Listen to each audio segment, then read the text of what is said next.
Hello and welcome to the Unconventional Mumpire, where we explore the art of balancing motherhood, business, and life with intentional slow living.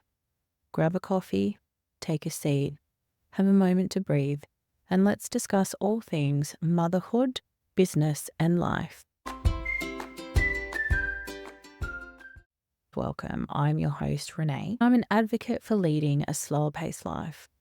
I'm a wife, a homeschool mum, and a toddler tamer.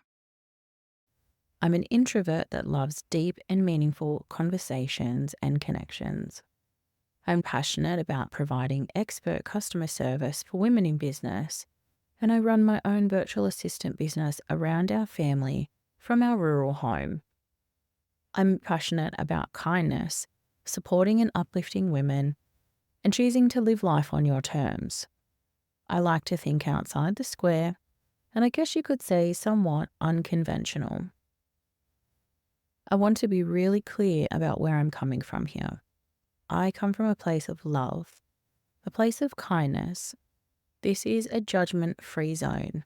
We are all here doing what we think is best for our families. I am sharing from personal experience as a mother of 23 years and my life experience about motherhood, business, and life. This is a podcast for women out there wanting something more fulfilling, something less mainstream, with some thought-provoking topics. I want you to ask yourself, do you have someone inspirational in your life, or do you need to be the leader you needed? Hello, and welcome. Well, 2025, here we are, a fresh new year. I am super excited about what the year has to bring. The last 2 years for us have been pretty full on, and for lots of different reasons. We've made a really conscious decision for 2025 to slow down a little bit more. And this year, we plan to enjoy the outdoors and focus more on exploring our surroundings and nature.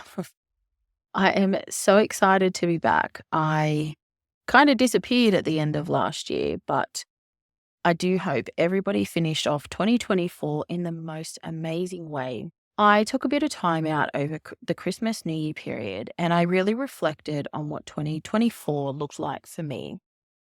I really dug deep.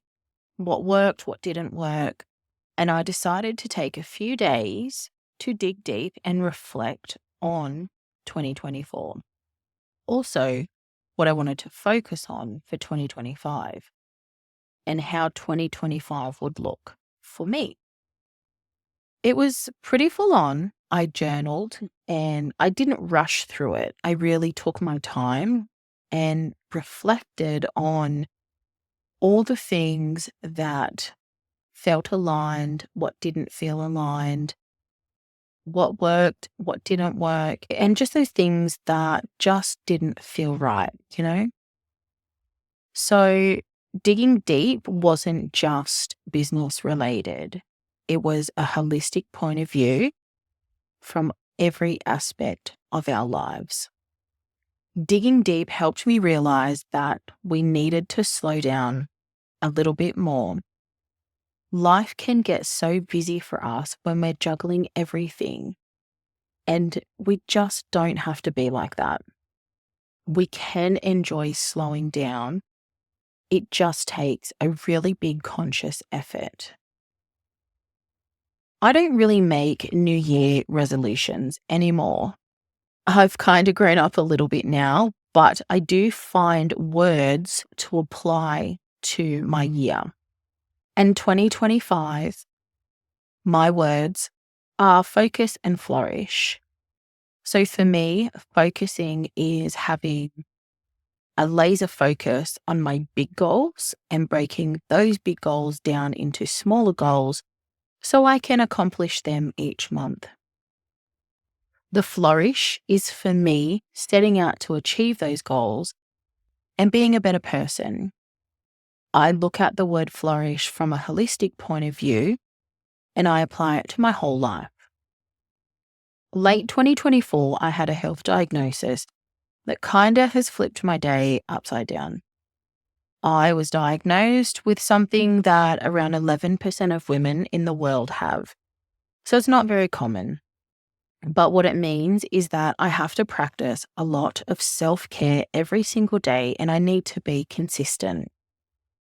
So I have started habit building. After I received my diagnosis, it was validating, yet a little overwhelming. I felt like there were so many things that I needed to change in order to heal myself and begin that healing process. So instead of feeling overwhelmed and trying to take everything on at once, I decided to focus on one habit a month and just get into that habit before building a new habit. I'm really conscious about where I spend my time. And for me in 2025, I'm going to be a little bit more self-conscious about using social media and doom scrolling. I really need to be proactive and put myself first for a change.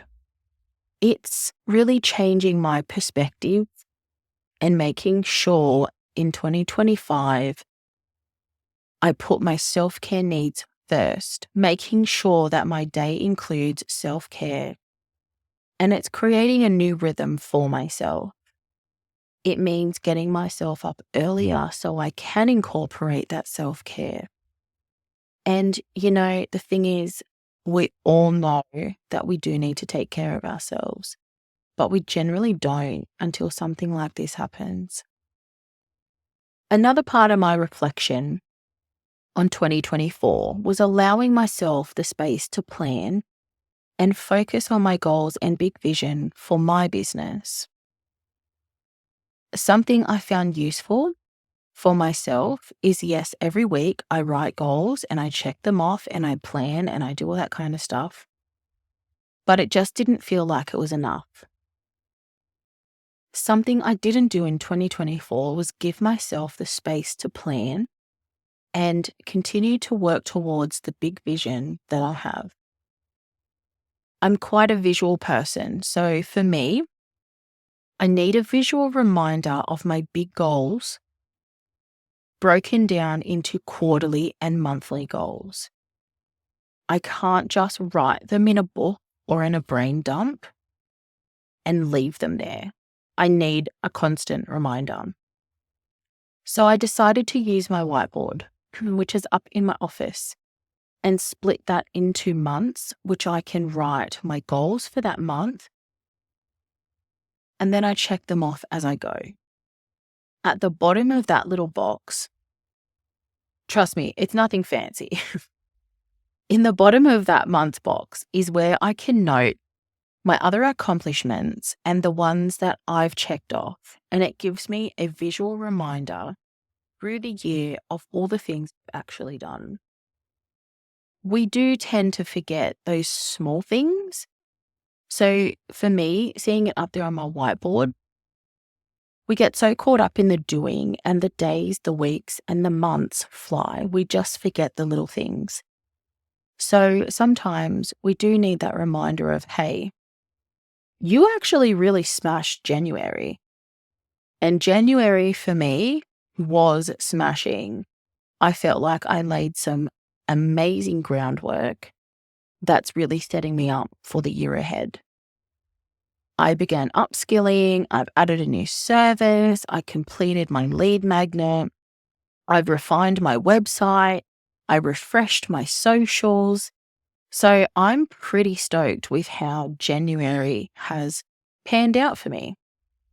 Something I did notice during my downtime over the break was a lot more moms are trying to find work from home options.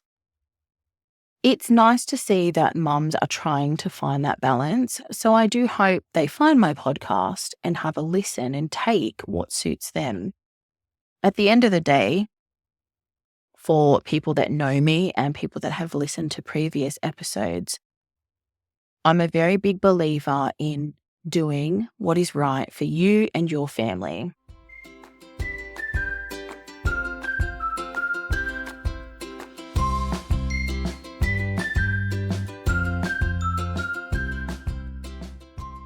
If you enjoyed today's episode, be sure to subscribe, rate the show, and leave a review.